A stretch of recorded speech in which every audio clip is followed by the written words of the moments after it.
নমস্কার বন্ধুরা, আশা করি সবাই ভালো আছেন। তো বন্ধুরা, এখন আমি সাকিব খানের তুফান এই ছবিটা কলকাতা থেকে এখন পর্যন্ত কত কি কালেকশন করেছে সেই বিষয়ে কথা বলবো, এবং তার পাশাপাশি ছবিটার মালয়েশিয়াতে রিলিজ নিয়ে আমি কিছু পোস্ট পেয়েছি, সেটাই নিয়ে আপনার সঙ্গে আলোচনা করব। এবং তার পাশাপাশি দরদ ছবিটা নিয়ে কিছু আপডেট উঠে আসছে, সেই বিষয়ে কথা বলবো। তো আশা করব ভিডিওটা খুবই ইন্টারেস্টিং হবে। ভিডিওটাকে আপনারা শেষ পর্যন্ত দেখবেন। আর চ্যানেলটা নতুন হয়ে থাকলে অবশ্যই চ্যানেলটি সাবস্ক্রাইব করে পাশে বেল আইকনটা অবশ্যই প্রেস করে দেবেন। তো প্রথমে যে বিষয়টা নিয়ে আমি কথা বলবো সেটা হচ্ছে অবশ্যই সাকিব খানের তুফান ছবিটা কলকাতায় কেমন বক্স অফিস করলো। তো সাকিব খানের তুফান ছবিটা কিন্তু টুক করে কিন্তু একটা ভালো কালেকশন, কিন্তু ওভারঅল ভালো কালেকশন দিয়ে কিন্তু এগোচ্ছে। এবার কলকাতায় ডেফিনেটলি দেখুন যে ধরনের কালেকশন ছবিগুলো, মানে যে ছবিগুলো হিট, সেই ছবিগুলো যে কালেকশন করছে তার তুলনায় অনেকটা কম। তবে আমি বলবো বাংলাদেশে যদি বিগত কয়েকটা ছবি রিলিজ আমাদের এখানে দেখা হয়, তো সেই নিরিখে কিন্তু এই ছবিটা ডেফিনেটলি বেশ ভালো কালেকশন করেছে। এবং ছবিটা অলরেডি কিন্তু 37 লাখ কালেকশন করে কিন্তু বেশ একটা ভালো কালেকশন কিন্তু ওভারঅল করে নিয়েছে, এটা বলাই যায়। এবার যেভাবে কালেকশনটা এসছে, আশা করাই যায় যে ছবিটা 40 লাখ কালেকশন কিন্তু আরামসে করে নেবে। তো দেখা যাক পরবর্তী সময় বা বিগত সময় ছবিটার কালেকশন কোন জায়গায় গিয়ে দাঁড়ায়, এবং তুফান ছবিটা লাইফ টাইম আমাদের কলকাতা থেকে কত কালেকশন করতে পারে সেটা দেখার মতো বিষয় হবে। এরপর যে আপডেটটা নিয়ে কথা বলো সেটা হচ্ছে তুফান ছবি মালয়েশিয়ার রিলিজ নিয়ে। তো তুফান ছবিটা ফাইনালি কিন্তু মালয়েশিয়া রিলিজ হওয়ার কথা ছিল, কিন্তু সেগুলো এটা বিরাট বড় পরিস্থিতি খারাপ হওয়ার জন্য সেই ছবিটা কিন্তু রিলিজ দেয় না।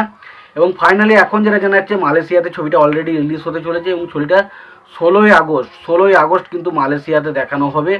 এবং এই ছবিটা প্রায় প্রথম সপ্তাহে 11টা মতো শো নিয়ে কিন্তু মালয়েশিয়াতে চলতে চলেছে।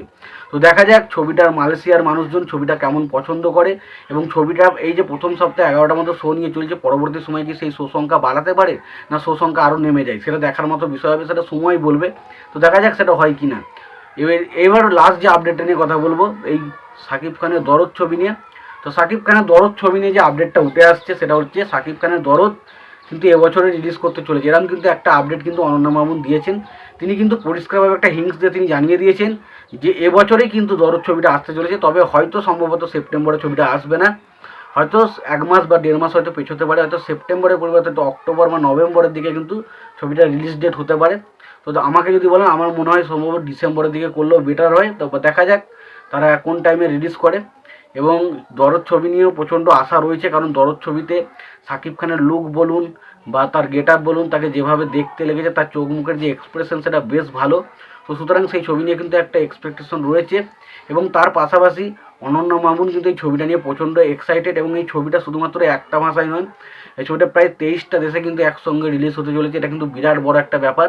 তো দেখা যাক আলটিমেট ছবিটা কেমন হয় এবং ছবিটা আলটিমেট রিলিজ ডেট কবে হয়।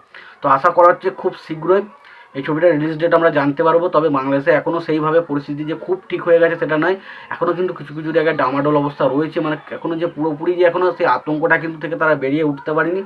তো আশা করব খুব শীঘ্রই সেই জিনিসটা থেকে কাটিয়ে তারা উঠবে, এবং আস্তে আস্তে কিন্তু আবারও দরদ ছবির যে আপডেটগুলো আমরা পেতে থাকবো। তো আশা করা হচ্ছে খুব শীঘ্রই ছবির আপডেট বা রিলিজ ডেট আমরা জানতে পারবো। তো দেখা যাক রিলিজ ডেটটা কবে আসে।